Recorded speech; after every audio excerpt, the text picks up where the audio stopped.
माननीय व्यासपीठ, उपस्थित पालक आणि अत्यंत शांत बसलेले सगळे विद्यार्थी, आजचा हा जो कार्यक्रम आहे, ऍक्च्युली मला गेल्या वर्षीच कार्यक्रम इथं व्हावा अशी अपेक्षा होती, माझी इच्छाही होती.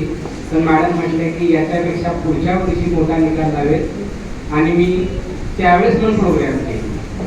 ठीक आहे, देर आहे दुरुस्त आहे म्हणतात. तर खरंच यावर्षी कळंबोली शाखेचा निकाल हा खूप चांगला लागलेला आहे. आता सातारा किंवा रेसिडेन्शियल बरेच शहरांना तुम्हाला माहिती आहे रहिवासी क्लासेस आहे किंवा सातारला ऑफलाईन आहे, ऑनलाईन आहे. आम्ही आमच्या या ठिकाणी जो रेशो काढतो तो विद्यार्थी संख्या आणि त्याच्यामधल्या किती विद्यार्थी सिलेक्शन झालं याच्यावर इंटरनल आम्ही कोणत्या क्लासचा निकाल टॉपला लागला, कोणता सेकंड टॉप क्लास आला, कोणता थर्ड आला. तर मला सांगायला आनंद वाटेल की गेल्या वर्षी कळंबोली शाखेचा निकाल ॲव्हरेजच्या बाबतीत सगळ्यात जास्त होता. त्यासाठी एकदा जोरदार करायला त्याच्यानंतर सातारचा निकाल होता. तो तुम्ही समजून घ्या की मॅडम कशा पद्धतीने काम करत होते. यावर्षी अजून काही राऊंड बाकी आहेत, त्या राऊंड नंतर कळेल की कुणाचा निकाल कसा आहे किंवा किती आहे. तो प्रत्येक जण आपापल्या परीने काम करत असतं. जो चांगलं करेल तो पुढे जाईल आणि निश्चित पुढे जाणारा प्रोत्साहन देणं आपलं काम आहे. ज्यावेळेस कळंबोली शाखा सुरू केली, सुरुवातीला मॅडम खूप नर्वस होते की इथं होईल की नाही. मलाही अजून मधून धाकधूक वाटायची की खरंच मुंबईसारख्या ठिकाणी आपण ही गोष्ट करतोय, पालक तिथली साथ देतील की नाही. कारण नॉर्मल क्लास आणि आमच्यामध्ये थोडा फरक आहे. एकतर सैनिक स्कूल एंट्रन्स एक्झाम म्हणजे कुठला रेग्युलर स्कूलचा क्लास नाहीये. इथं किती लोकांना सैनिक स्कूल माहित आहे हाही प्रश्नच होता. त्यातून आमच्या क्लासची पद्धत थोडी वेगळी आहे. तुम्ही मुलांच्याहून ऐकलं असेलच की पनिशमेंट नाही भेटली तर चुकल्यासारखं वाटतं. आता सातारला ठीक आहे, आम्हाला सवय तिथले पालक थोडे खेड्यातले असतात, ते समजून घेतात. मुलांना मारा काही करा पालक म्हणतात, तर माझा मुलगा लागला पाहिजे, त्यात सुधारणा झाली पाहिजे. मुंबईला आम्ही ऐकून होतो की शिक्षक स्कूलमध्ये रागावून बोलले तरी पालक शाळेत जातात. कशाची तर टीचरची कंप्लेंट करायला. अशा ठिकाणी मुलांना पनिशमेंट म्हणजे खूप लांबची गोष्ट आहे. म्हणजे असं स्वप्न पण पडणं म्हणजे अवघड आहे जागे स्वप्नातून की आपण मुलाला पनिशमेंट दिली आणि सगळे पालक एकत्र आले की त्या एका मुलाला पनिशमेंट का केली. पण खरंच पालकांनी खूप समजूतदारपणा दाखवला. ऍक्च्युली पनिशमेंट कोणालाच आवडत नाही, पण आम्ही थोडं खेड्यात शिक्षण घेतलंय. म्हणजे मी आणि सीमा मॅडम बॅचमेट आहोत. जिथं आपण म्हणतो ना पूर्वी छडी लागे छमछम विद्याही गंभीर, तसा प्रकार आहे. त्या सिन्सिअर होत्या, आम्ही बॅक बेंचर होतो. सो मी मार खात खात शिकलोय. तो इच्छा असो किंवा नसो तुम्हाला शिकावं लागेल आणि ते तुम्हाला शिकवणारा खरा शिक्षक. तो ज्या पद्धतीने मी घडलो, मला एक कळलं की आहे तुमच्यात क्वालिटी, कॅपॅसिटी आहे, पण तुमच्याकडून कुणी करून घेत नाही म्हणून आपण मागं पडतो. तो जे मुलं हुशार आहेतच ती स्वतःहून करणार आहेत. ज्यांचे पालक शिकलेले आहेत किंवा शिक्षक आहेत तेही मुलांचं करून घेतात घरी आले. पण जी मुलं आहेत हुशार पण आहेत दंगाखोर, मस्तीखोर, ज्यांना घरी आल्यानंतर आई वडील करून घेऊ शकत नाही, अशा मुलांचं काय. कारण आम्ही त्याच कॅटेगरीतून तुम्हाला सांगितलं पुढे आलोय. असा दिवस गेला नसेल की मी शाळेत मार खाल्ला नसेल. 15 दिवस एकतरी पालकांना घेऊन जावं लागत होतं शाळेमध्ये. चला बोलून घ्या, का मस्ती करतोय, दंगा करतोय. पण तशीही मुलं पुढे जाऊ शकतात. त्यांच्यासाठी म्हणून आम्ही आयसीआरची खरं तर स्थापना केली आणि तशी खूप मुलं आहेत. खूप मुलं अशी आहेत की ती पुढे आली. म्हणजे आवर्जून सांगेन आहेत. आगस्ते उदर म्हणून मुलगा आहे, तो आता याला शिकतोय तमिळनाडू अमरावती नगरला. आजला माहित असेल पहिल्याच वर्षी त्याला स्पोर्ट्स मध्ये 7 गोल्ड मेडल मिळाले. तो मुलगा अजून 4th पासून होता. 4thला कोरोना होता, ऑनलाईन कसाही अभ्यास करायचा, लक्ष द्यायचा नाही. लेक्चर सुरू आहे, खिडकीतून बाहेर बघायचा. मग मी काय करायची, फोटो काढायची, व्हिडिओ करायची. अवसर याला सांगा की. आता मी म्हणायचं काय सांगू याला, किती वेळा सांगू. पहिला अटेम्प्टला नाही सिलेक्शन झालं, 4thला अटेम्प्ट नव्हता, 5thला नाही सिलेक्शन झालं, 190 आसपास मार्क्स होते. सेकंड अटेम्प्टला कोरोना थोडासा 3 महिने शेवटला सूट मिळाली. क्लासमध्ये तो रोज मार खायचा, पण घरी मम्मीनं अशी कुठली जागा ठेवली नव्हती जिथं हत्यार ठेवलेलं नव्हतं. त्या म्हटल्या मी चपल्या असो काठी असो प्रत्येक घरामध्ये आम्ही म्हणल्या प्रत्येक ठिकाणी जिथं सापडेल त्याला पळाला की घे ते पाहिजे. असं करून त्या ऑगस्टला त्यांनी तो पूर्ण क्लास कंप्लीट केला. त्या मुलाने 261 मार्क्स मिळवले. तो मुलगा गोष्टीवर होता आणि त्यावेळेस एक्झामची काठीण्य पातळी जास्त होती. म्हणजे यांच्या वेळेस तुम्हाला 246 245 ला तुम्हाला मुलं सिलेक्ट झालेली दिसत आहेत. आता मेरिट आहे 263 थर्ड राऊंडला. इतका मोठा फरक आहे त्यावेळेच्या निर्णय यावेळेच्या निर्णय. तो मुलगा त्याचे आजोबा आजी प्रिन्सिपल स्वतःच स्कूल आहे, पण मुलगा असा होता त्याला बास्केटबॉलची भयंकर आवड होती. ते सगळं बंद करून त्याने फक्त क्लास केला आणि तो मुलगा शिकतोय. पालक म्हटले त्यानं सर बास्केटबॉल नाही अजून 5-7 मध्ये भाग घेतलाय, आम्ही त्याला म्हणतो आता अजून किती खेळणार. तो म्हणतो मार्क्स किती पाहिजे सांगा. ते म्हणले 90% खाली यायचं नाही. ओके, पण 91 92 तो कंटिन्यू घेऊन येतो. म्हणजे तो कॉन्फिडन्स असतो ना मुलांच्या मध्ये तो डेव्हलप करतो. तुम्ही यांची बॉडी पहा, आपली मुलं पहा आणि यांच्याकडे पहा, यांचे जुने फोटो पहा आणि आत्ताचे फोटो पहा, तुम्हाला कळेल. कार्तिकच्या पेरेंट्सनी मला फोटो दाखवला त्याचा, गाल मस्तपैकी असे बाहेर आलेले आहे, पोट थोडं बाहेर आलेलं आहे, हाईट कमी आहे. आत्ताच पहा तसं आम्हाला त्यांनी दाखवलं. ऑगस्टला 6 पॅक सुरुवात झाली एका वर्षात.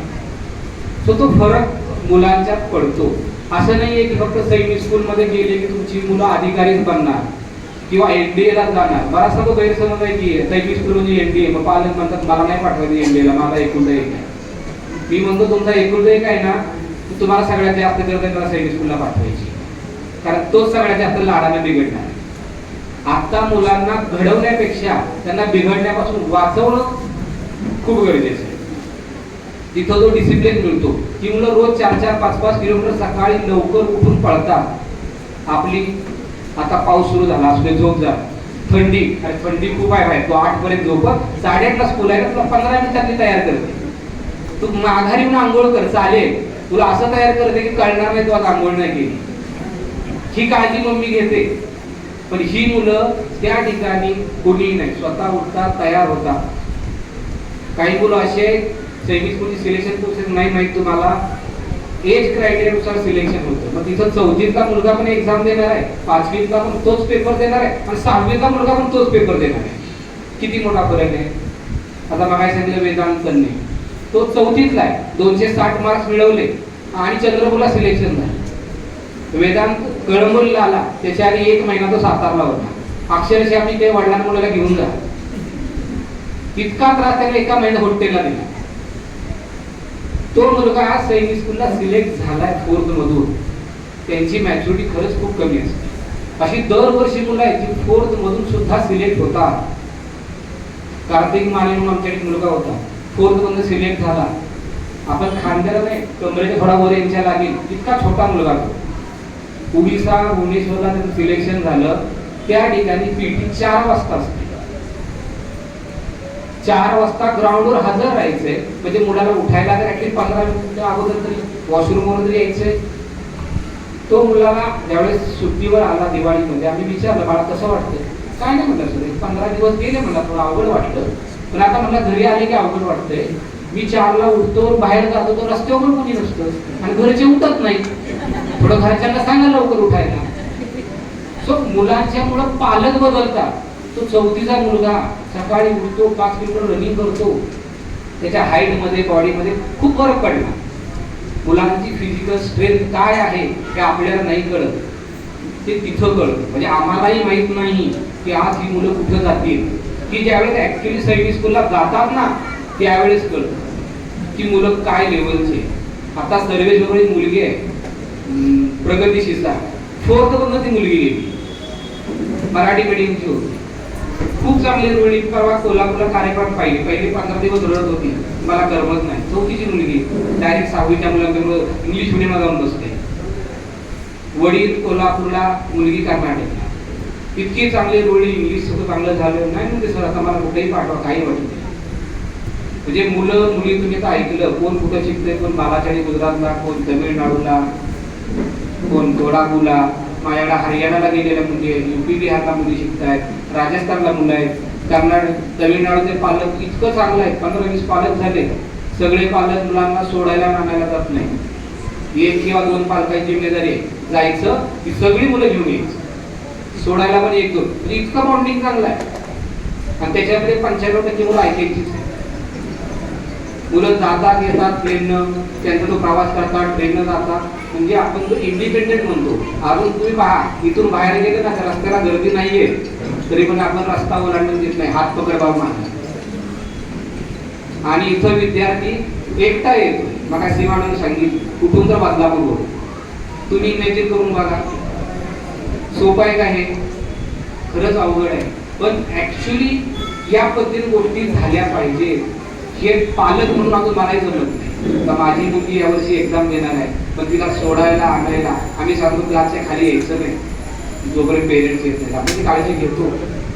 आमच्याकडे अशी काही मुलं होती, कोल्हापूरवरून मुलगा सातारला एकटा यायचा.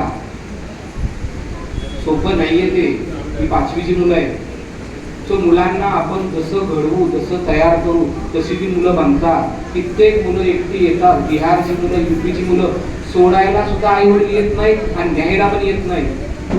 पण ती मुलं सातारला येतात एवढ्या लांबून. आम्ही त्यावेळी ती संकल्पना पालकांना सांगितली की आपल्याला अदर स्टेटला मुलांना पाठवायचंय. त्यावेळेस मात्र अवघड झालं. पालक पहिल्या वर्षी चंद्रपूरलाही मुलांना पाठवायला तयार नव्हते. एवढ्या लांब आहे, तिकडे गर्दी किती असेल, थंडी किती असेल, आणि चंद्रपूरला होते. 4 वर्षे झाली स्कूलला त्या सुरू होऊन. आम्ही कसे तरी पालक तयार केले. आणि आता एक्झाम झाली की पालक म्हणतात सर ऑल इंडिया कुठेही नंबर लागू दे आम्ही पाठवणार. मग काही धैर्याचं नाव घेतलं. आम्ही म्हटलं पहिल्याच राऊंडला तिला झारखंड आलं, आई वडील डॉक्टर आहेत, म्हटलं थोडं थांबा, सेकंड थर्ड राऊंडला जवळच येईल. नाही नाही म्हणजे सर काय जवळ नाही, लांब नाही. आम्ही स्कूल बद्दल माहिती काढली, स्कूल चांगलं आहे, गेली ऍडमिशन घेऊन आले. मुलगी त्या ठिकाणी म्हणजे या गोष्टींचा विचार कितपत पालकांनी केला होता माहित नाही. ज्यावेळेस ही 4थी 5वीची मुलं आपण आपल्यापासून खूप लांबची शाळा निवडत नाही, तिथं वेगवेगळ्या राज्यात जातात, तिथं राहतात, शिकतात. प्रॉब्लेम मुलांचा नाहीये, ते वळणाचं पाणी जसं वळवाल जसा आकार द्याल ती तशी बनणार आहे. प्रॉब्लेम आहे पालकांचा. तुमचे पेरेंट्स आठवा आणि आपण आठवा. आपले पेरेंट्स किती स्ट्रिक्ट होते, तिथं मुलगा काय आणि मुलगी काय सेम पनिशमेंट होती. मला नाही वाटत यात कोणी असं असेल की आई वडिलांचा मार खाल्ला नसेल. आठवून बघा तुमचं बालपण किंवा शाळा शिकतानाचे दिवस, आणि आता आठवून बघा की तुमच्या मुलांनी खरंच एका तरी फटका खाल्लाय का तुमच्याकडे. इतका मोठा बदल पालकांच्या झालाय. पालकांना काय वाटतं, माझा मुलगा नाही राहणार लांब, माझी मुलगी तिला कधी स्वतःच काय करायचं माहित नाही, उठायचं माहित नाही तिला, तिचं कसं होणार. ते ऍडजस्ट करता. तुमची ऍडजस्टमेंट करायची तयारी नाहीये. जी मुलं अदर स्टेटला गेलीत ना ती पालकांना सांगतात तुम्ही येऊ नका, दिवाळीतच या मला न्यायला, दोन संपल्यानंतरच या. आणि पालक आता ते ऐकतात. पालकांना ती सवय झालेली आहे. भरपूर मुलं आहेत म्हणजे मुंबईसारख्या ठिकाणून शैली स्कूलला मुलं तयार करणं किंवा निवड करून घेणं तेवढं सोपं नाही. रुद्रांश पूजारून गेल्या वर्षी मुलगा मॉक टेस्टला आपल्याला आला होता. कोपरकर्णीचा मुलगा आहे, ओबीसीतनं चंद्रपूरला राज्यात पाहिला होता. घरात 4 माणसं, आई वडील बहीण आणि तो. ज्यावेळेस मॉक टेस्टला आले लिटरली बोलता बोलता वडील डायरेक्ट लागले. म्हणले घरात आम्ही 4 ताटे लावायचो, पहिल्यापासून सवय लागलेली. आणि तो गेला सैनिक स्कूलला आणि आम्हाला ती सवय लागली ती 4 ताटे लावायची. कित्येक दिवस ते 4थं ताट आम्ही तसंच लावत होतो. आम्हाला विश्वास बसत नव्हता की आता आमचा मुलगा आमच्यापासून दूर गेला तिकडे शिकतो. पण आम्हाला जी आठवण येत होती की आम्ही जे रडायचो आणि याला विचारतो आम्ही मजेत आहे, मुलगा मजेत आहे. म्हणजे मुलं ऍडजस्ट होतात, पालक होत नाही.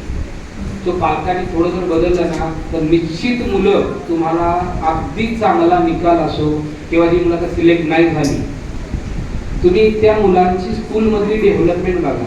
त्यांचा सिलेबस किती अवघड आहे. मला स्वतःला 10वीला आधी काळ वेगाने गेली तर नको वाटायची की इथनं ट्रेन सुटली तिथं पोचली किती वेळा सुटली. ती म्हणायचो मी ट्रेन नाही पाहिली कशाला हे असले एक्झाम्पल देतात.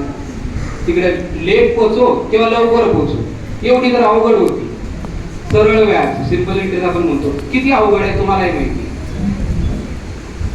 जो आपला 9वी 10वीला सिलेबस होता ना तो आत्ता यांना 4थीची मुलं ती एक्झाम्पल सोडवणार आणि मेरिट मध्ये येणार.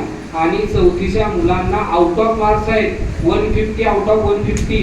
जवळजवळ 40 पेक्षा मुलं जास्त आहेत ज्यांना यावर्षी मॅथ्स मध्ये आउट ऑफ मार्क्स आहेत. एवढं सोपं नाहीये. त्या 4थीची मुलं खूप आहेत.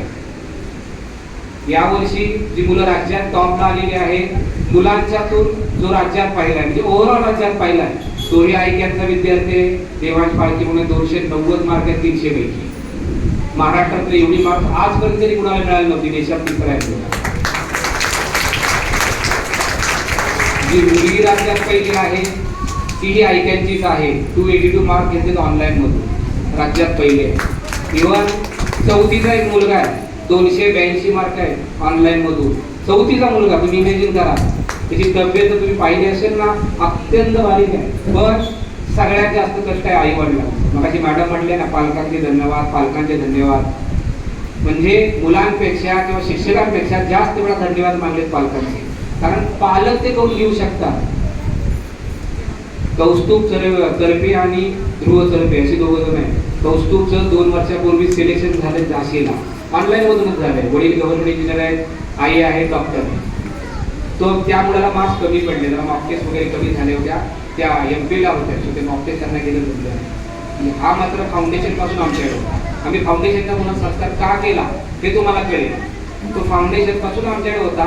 चौथीला पहिला अटेम्प्ट ऑनलाईन मधनं 282 ओबीसीतनं चंद्रपूरला राज्यात पाहिजे. इमॅजिन करा, चौथीचा मुलगा. एक्झाम संपली, त्याने फोन केला संध्याकाळी पेपर नंतर, रडायला लागला. म्हणलं काय झालं? म्हणला सर माझे 5 प्रश्न खालीवर झाले, उत्तर बरोबर काढली. म्हटलं राऊंड चुकलेत माझे, इंग्लिशचे 5 प्रश्न, 10 मार्क्स गेले. मी त्याला काय म्हटलं, असू दे बाळा, रडू नको, तू चौथीला आहे, तुला अजून एक चान्स आहे. नाही म्हणला सर, त्याचं नाही बोलत. म्हणला मला 282 मार्क निघत आहेत. म्हणलं मी अजून आम्ही अँसर की नाही पाठवली, तुला कुठलं कळली? मला अँसर किती काय करत आहे? म्हणलं माझं मला कळतं. आणि एक्झॅक्ट 282 मार्क त्याची आली. ती जर 10 मार्क त्याची खालीवर झाली नसती तर 292 मार्क्स घेऊन तो मुलगा राज्यात टॉपला आला. म्हणजे अशी मुलं आहेत. तुमची मुलं शिकतात कुणाबरोबर? अशा मुलांना. आज तुमचा मुलगा कसा आहे किंवा काय आहे तुम्हाला माहित नाही, आम्हाला माहित नाही. कित्येक असतात स्लो लर्नर, तिथं कमी आहे. तिथं गेल्यानंतर खरंच खूप सुधारणा होती. नेत्रा म्हणून एक मुलगी होती, गेल्या वर्षी सातारा हायस्कूलला सिलेक्ट झाली. 201 मार्क्स फक्त होते तिला. ST कॅटेगरी म्हणून होती. 201 म्हणजे नथिंग आहे. कधी सिलेक्शन झालं मुलींच्यातून.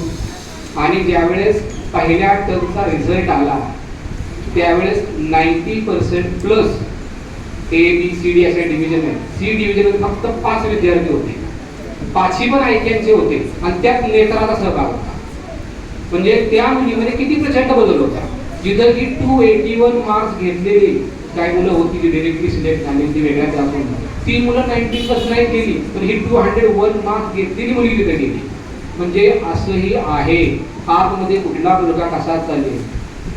आता वेदांतला ऍडजस्ट व्हायला काही थोडा त्रास होईल आम्हाला असं वाटतं. मी मॅडमला पालकांना पण कल्पना दिली आहे. छोटा आहे खूप, ठीक आहे, काही दिवस तो हॉस्टेलला राहिला आहे. तसंच आमच्याकडे अथर्व मुलगा होता. आज गेला, पहिले 2 महिने रडत होता. 4थीतच मुलगा सिलेक्ट झाला होता, यांच्या बॅचचा होता. पण 2 महिने सेट झाल्यानंतर तो मुलगा पहिल्या 6 महिला C डिव्हिजन पहिला. तिथं 5वीची मुलं होती, 6वीची होती. UP बिहार तुम्ही विचारूच नका की कितवीतली असतात हे शेवटपर्यंत कळत नाही. तुम्ही या मुलांनाही विचारा, यांच्याबरोबर आलेली मुलं खरंच 5वी किंवा 6वीत आलेली आहेत का? खूप मोठी मुलं असतात. 9वी 10वीची मुलं 6वीसाठी एक्झाम देऊन येतात. हे खूप कमी पालकांना माहिती आहे. कसं मॅनेज करतात त्यांचं त्यांना माहिती. म्हणजे त्यांना त्याची जाण आहे की सैनिक स्कूलला आपण गेलं ना तर आपलं करिअर घडतंय. सो ती मुलं 3-3, 4-4 वर्ष काय करतात. तो 9वी 10वीचा मुलगा वाटतोय तो 6वीला आलेला असतो. मेडिकलला पालक जातो तर म्हणतात बाळा तू 9वीचा वाटत नाही, तू तर 11वीचा वाटतोय, कसा 9वीला आलाय? तो मुलगा म्हणतो मी तर 6वीसाठी आलोय मेडिकलला. ही रियालिटी आहे. तुम्ही जावा सैनिक स्कूलला भेटा किंवा जे शिकतायत ना त्यांना विचारा तुमच्या स्कूलमध्ये कशी. जसं मगाशी तुम्ही ऐकलं सर्वे तुम्ही मुलं थोडी त्रास देतात वगैरे वगैरे. थोडं सातारच्या बाबतीत तुम्हाला ते पूर्वी ऐकायला मिळालं, पण ऐकायचे कोणा तसलं काय ऐकायला मिळत का? आरती बॅचेच आपले कोण कोणाला त्रास देणार? UPTRT 4 मुलं येणार. सिनियर जरी असले तरी तिथे सगळे हाऊस कॅप्टन ऐकायचेच विद्यार्थी. गेल्या वर्षी 26 विद्यार्थी होते.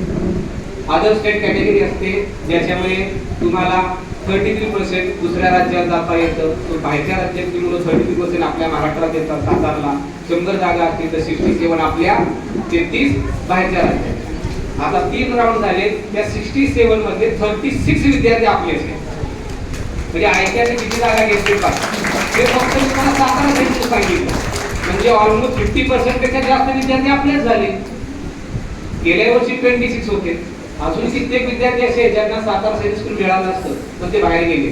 काही त्यांनी अदर स्टेट निवडले. यावर्षी एक मुलगा पंजाबला गेला, सगळ्यात पहिले सिलेक्शन झालं. नाही म्हटलं म्हणजे सातारा भेटते, म्हणजे आम्ही टाकलंच नाही सातारा, आम्हाला ते पाहिजे स्कूल. आम्ही गेलो तिथे. काय मुलं केरळला गेला नाही, आम्हाला ते पहिल्यापासून केरळच पाहिजे होतं. खूप छान आहे, निसर्गरम्य आहे, आम्हाला सातारा चंद्रपूर नकोय. मेरिटला मुलगा क्वालिफाय आहे इथल्या, पण पालकांनी तिकडे पाठवलं. सध्या बऱ्याचशा पालकांचा कल जो आहे तो साऊथला जाणार, तर किती लांब सांगावं, आम्ही जातो. आम्हाला नाही काय प्रॉब्लेम. आमचा मुलगा शिकला पाहिजे व्यवस्थित, मुलगी शिकली पाहिजे आमची व्यवस्थित. आपण म्हणतो मुलींची खूप आपण काळजी घेतो, खूप जपतोय. तुम्ही त्या मुली पहा सैनिक स्कूलमधून आलेल्या, मग तुम्हाला कळेल. 8-8, 10-10 किलोमीटर रोज पळतात मुली. तुमच्या मुलांचा जो आता फिटनेस आहे ना, त्यांची जर रेस लावली ना तर त्यांच्या निम्म सुद्धा तुमच्या मुलांना पळता येणार नाही. आमच्याकडे कित्येक अशी मुलं आहेत किंवा फॅमिली आहेत, त्यांच्या घरात 2-2, 3-3 वर्ष सैनिक स्कूलला गेली. त्यांचं टार्गेटच आहे सगळी. एक संबळ पोलिसाला गेले, सई आणि वरद घोरपडे म्हणून. वरद पहिल्यांदा गेला, सईला सातारा चंद्रपूर दोन्ही मिळतंय. नाही म्हणजे दादा गेला तिकडं, दादा 7वीला मी 7वीला, आम्ही तिकडंच जातो. ती मुलगी सैनिक स्कूलला जायच्या आधीच 7-7, 8-8 किलोमीटर सातारमध्ये रोज रनिंग करत होती. आम्हाला ओळखून येत नाही ती मुलगी. सो ती फिजिकल फिटनेस आहे जो आता आपण मोबाईल वगैरे वापरतोय, म्हणजे सुरुवात पालकांच्या पासूनच आहे, तो आतमध्ये नाहीये. सो मुलांना ते वेट नाही येत असले की मोबाईल घ्यावं, कंटिन्यू बघत बसावं. त्या मुलांना तिथे डिसिप्लिन लाईफ, त्यांना ठरलेला टाईमच तेवढं कॉल करायला मिळतो पेरेंट्सला. याच्या व्यतिरिक्त सोशल मीडियाची त्यांचा काही संबंध नाही. त्यामुळे ती मुलं बिघडत नाही. मुलं एमबीए सगळी नाहीत का, कित्येक मुलं UPSC MPSC अधिकारी बनले, कित्येक कलेक्टर आहेत, कित्येक SP आहेत. आणि मग सातारा SP होते संदीप पाटील सर, सातारचे विद्यार्थी. आपले महाराष्ट्राचे chief commissioner income tax doctor Nitin Patil, सैनिक स्कूलचे विद्यार्थी. असे भरपूर आहेत. आपले उपराष्ट्रपती, चित्तोडगड राजस्थान सैनिक स्कूलचे विद्यार्थी. म्हणजे तुम्हाला करिअर पाहिजे होऊ शकता. इव्हन आमच्याकडे मुली सिलेक्ट झाल्या पहिल्याच बॅचला सातारा सैनिक स्कूलला. दोघीचे मुली डॉक्टर आहेत, ईशा चव्हाण आणि